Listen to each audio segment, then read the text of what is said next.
Sa poong ulit, magandang umaga sa ating lahat. Ngayon po ay tayo ay nasa gubat na naman. At ating po papasyalan ang ating alaga din eh. Ayan. Malago ang damo din eh. Kaso nga lamang, hindi pwedeng ilapit itong bakang ito sa saging. Gawa ng sobrang tatakaw ng mga baka namin sa saging. Kinakain pati yung katawan.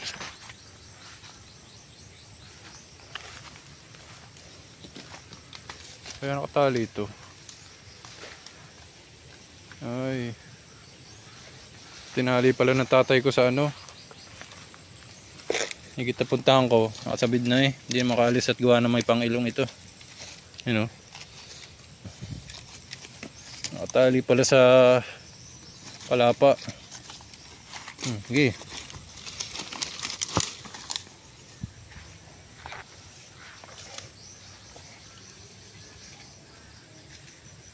Yan, nagsibulan na pala ho yung iba kong tinanim na napier din eh. Sipagsibulan na po. Ay, mga tinusok ko lang po yan nung tag-ulan. Bilis tumaas. Dito po yung iba oh. Yan, ito po yung iba. Ay, mga nakatusok lang ho yan. Makalat nga lang kaya hindi masyado maaninag. Ayan. Nakakalat po yan.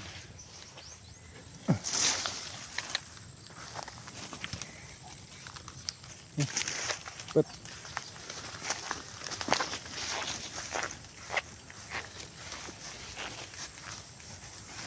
hindi na ako farmer. Kanya tali. Hindi nila tinatali yung tatay ko. Gagaling din talaga ng aking tatay. Hindi niya namin nalagay. May kailangan lubid yan. Hindi pwedeng habaan. Gawa ng pagka napahaba, yayariin niya na saging.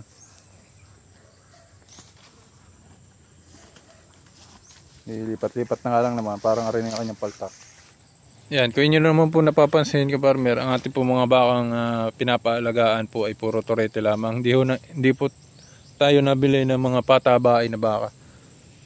Gawa ng price range po ng patabain na baka dito sa amin ay naglalaro na po sa 70,000. So kadalasan naman po ay pag tumaba ang baka, bibilhin lang naman yan ng mga 80 plus, 90. Ang pamakain po na nagamit ay ililis pa. So yung kasama pa dyan yung mga yung iba pa, hinihingi pa yung gamot, yung mga pinampapurga. So mga torete po farmer ay price range niyan mga 40,000 pataas, 40,000, 50, 55, ayan mga balagbaging. So pag mga ganitong torete yan ay para sa akin lang naman ho, ito po ay mas matibay ang pera nyo. Basta wag kayong bibili ng native. Ang bibili nyo syempre yung may medyo upgraded na, malahi-lahi na. Kung nyo namang napapansin yung ating po mga binibili ay puro naman po maayos. Puro maayos naman ang itsura. Wala naman ho na ipula yung mga ano, mga nakakakita, yung mga nag-aalaga ng baka namin. Ayos naman sa kanila. Masaya naman sila sa mga itsura. Ang pula nga lang, di sa una may lap. Gawa ng mga kadalasan nga ako ay mas bate ang aking binibili. Yan. Pagka ang torete ako farmer na baka, kapag po yan na inyo napatangkad, nakatago din eh. Pagka inyong napatangkad, inyo napahaba ang katawan, ay garantisado naman ho ang kita. Alagaan nyo na 1 taon, pinakamatagal na ho 3 taon, ay may kita po kayo dyan. Hindi po kagaya ng patabain, bilhin nyo ng mga 70,000, bilhin nyo na 65, bibenta nyo lamang ng 85 o 90. Pag mataas-taas ang lahi, makaka-100. Ay, pag mataas po ang lahi ng baka, ay di nasa 80 naman po ang halaga ng patabain. Di parang ganun din. Ay sa torete po, ang torete pagka nga tumangkad, lumaba, at masipag po ang nagalaga, ay imposible naman humalugi pa kayo. Basta masipag lang ho naglaga. Pwede na ho kasi dyan ang ano darak eh. Tsaka kahit palyat. Pangalalay lang lalo na pag tag-araw. Ay sa mga pataba hindi ho pwede dyan yung ano lang, darak lang ipapakain nyo. Parang ang darak ho kasi ano lang yan, pampabusog lang. Halos hindi naman siya nakakapagpaano talaga. Halos wala naman siya na idagdag sa taba ng baka. Mapwera kung mga darak ng mais yan. O kaya naman ay yung lalokan nyo pa ng palyat.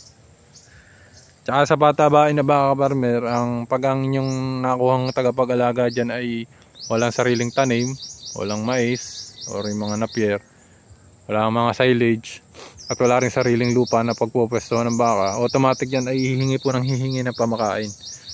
Ang hihingi niya sigurado sa inyo kadalasan ay pag dito sa amin palyat, cattle feeds, minsan trigo, minsan ay pambaboy na ang hihingi na pamakain, yung mga luntian.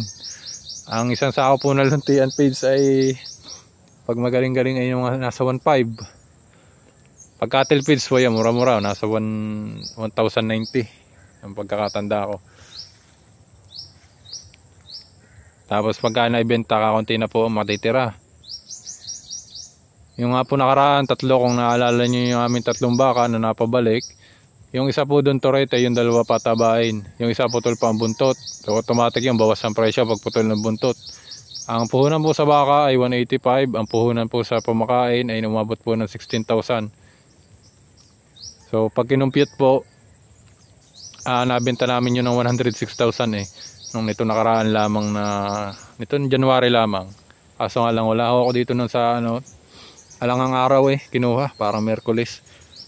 Napagbenta ng 106,000, ay di pag iniles, parang may natira lang ng 3,000, 4,000. Swerte pa nga nakasambot.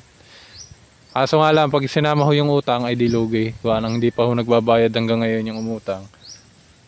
Kaya po, masasabi pa rin na lugi yun. Pero kung tutuusin ka farmer, pag inisip nyo, yung nagdala ho dun sa presyo ng 3 bakang yun, ay yung isang Torete na kulay brown. So kung lahat po yun ay patabain ang binili ng tagapag-alaga namin, ay di baka nalugi po ako na nasa 20, kaya baka higit pa. Gawa ng yung Torete po ngayon ay umabot ho na 70 plus ang presyo nun yung naibenta kahit hindi katabaan. Yung mga patabain halos di nagpanlayo yung presyo nila kung kukwentahin, kung ipapartida. Kaya masasabi ko po na mas matibay po mag-alaga kayo ng Torete. Mababa ang puhunan ng bagya at garantisado po ang kita. Mas matagal nga lang na panahon. Kung kayo naman po retired na, halimbawa po naglilibang na lang kayo sa buhay, mayroon kayo pang malawak na lupa, mayroon kayong tanim na mais at mayroon kayong napier, may silage. Ayan, bagay na bagay naman po sa inyong patabain. Talagang matututukan at hindi mapapabayaan. Ang pag-aalaga po ay talagang kita nyo yung pamakain na inyong binibili, kayo mismo ang nabili, kayo mismo ang nagpapakain. Kaya okay lang ho yan, magpakain ng feeds. Pero pag ang pamakain ay ang pambili inaabot nyo sa tagapag-alaga nyo, kaya naman ay bibilan nyo ng pamakain, hindi nyo alam kung saan napapapunta yung pamakain, ayun po ang tagalid kayo dyan. Gawa ng yan ho talaga hindi naman sa pag-iisip ng masama. Marami na hong gumagawa niyan. Alam naman po yan ng ibang mga nanonood sa atin, sigurado naman sasangayon ko. Marami na pong nalugi na nangapital, marami na po nalugi na nagpaalaga ng baka dahil po sa ganyang gawain ng ibang mga hindi po mapagkakatiwalaan tao. Hindi po natin nilalahat, pero wag ko kayo magtatampo sa mga nag-aalaga ng hayop. Hindi ho nilalahat, pero nangyayari naman ho talaga yun. Tapos nasasabayan pa ho ng utang.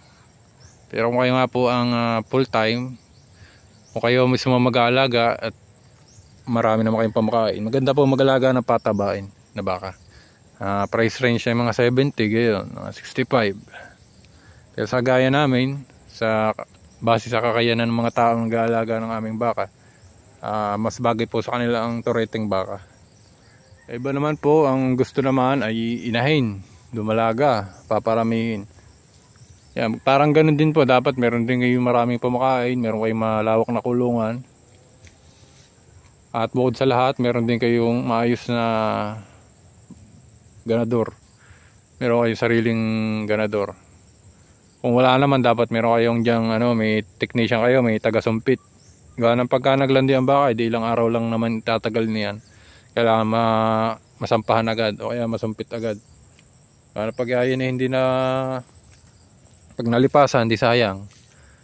O kaya naman ay minsan ay hindi pa nga magbuntis. Ilang buwan na hindi pa nagbubuntis. Ilang taon na hindi pa nagbubuntis.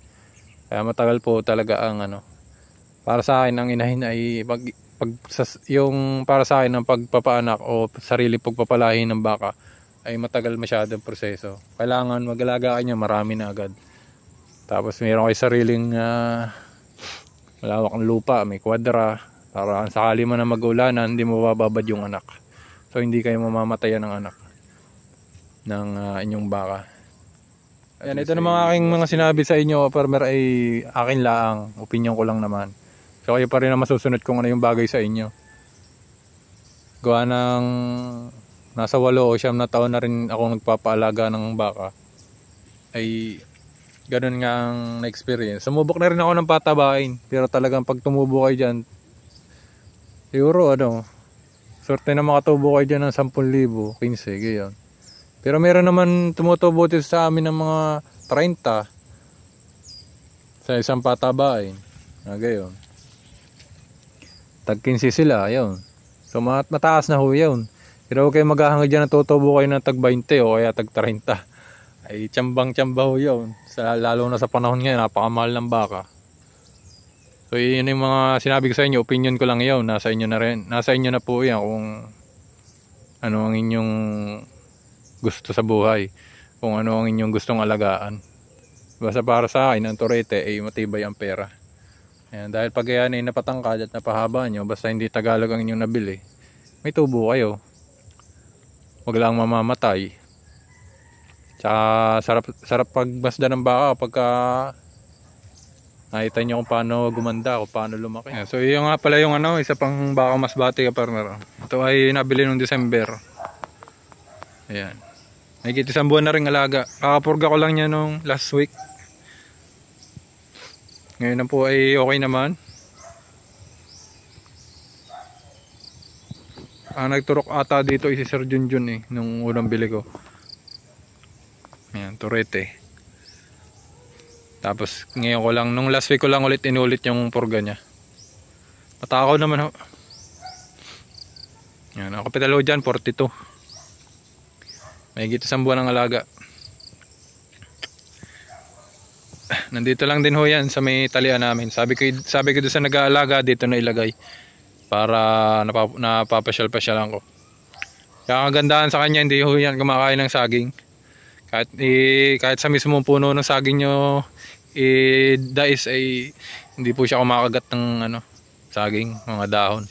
Kaya kahit ba doon sa sagingan ng aking tiyuhin nilagay, ay wala naman po nagiging problema. Wag lang pong masasagasaan yung mga bagong tanim. Gawa ng yung mga bagong tanim na saging, syempre malambot pa po yung katawan niyan. Pagka naabot ng lubid, ay di tutumba. Yun lang, wag lang yung gayon.